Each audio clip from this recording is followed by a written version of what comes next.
Tell me what you like and what you don't like about the plan.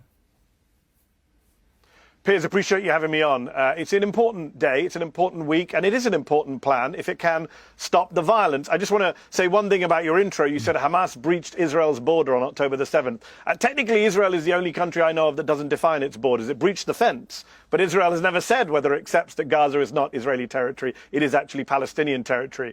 And that comes to the plan itself, which is a plan that Donald Trump tried to get signed off with Arab governments, as you know, Piers, and then when he released it, Israel had made some edits. So it's not great to have a plan that's written by Tony Blair and Jared Kushner and edited by Benjamin Netanyahu. Clearly, it's not great for the Palestinians. But in a situation where there is a genocide going on, people like myself, we want an end to the fighting. I'm not Palestinian. Let me just be very clear. Palestinians get to decide what happens to their future, whether they fight, whether they cease fire, whether they sign a peace deal. That is up to the Palestinian people. We all want that, right? An end to starvation, we hope. By the way, the plan says that if the plan is agreed, aid will be fully resumed, which is a concession, Piers, that aid hasn't been fully resumed. Right. Unlike all the Israelis who've been on your show and told you, oh, aid, there's enough aid. Well, why does the plan say that aid has to go up then, has to be resumed? Anyways, park that for a moment. Those are the good things.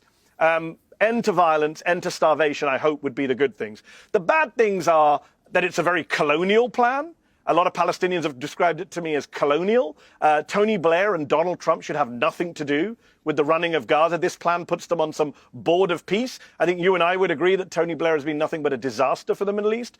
To bring him back here is insanity. And of course, when you look at the plan itself, Piers, it's not a peace plan, because peace requires a settlement to the conflict. It requires justice for the Palestinian It requires justice for the Palestinian people. It requires an end to the occupation. This plan does not do that, right? Netanyahu himself has told the Israelis there's nothing in this plan that says statehood. There's a vague mention of it, Piers, where it says if the Palestinian Authority reforms itself, if Gaza's redeveloped, if Israel decides there's no resumption of terror, then there will be a pathway to peace and statehood. It's all very vague. It's very conditional. It doesn't deal with the core issue, which I've been telling you on your show for over a year now, is the occupation. Hamas is not the core issue. Hamas is a symptom of the core issue. The core issue is occupation. And this plan does nothing for that. It also leaves Israel in control of at least 20% of the territory, maybe a majority. I mean, Amit Segal, who's a journalist very close to Benjamin Netanyahu, he said over the weekend, this leaves Israel in control of the majority of the Strip as long as we want. Do you agree with the general consensus that Hamas can play no part in any government going forward in either Gaza or the West Bank?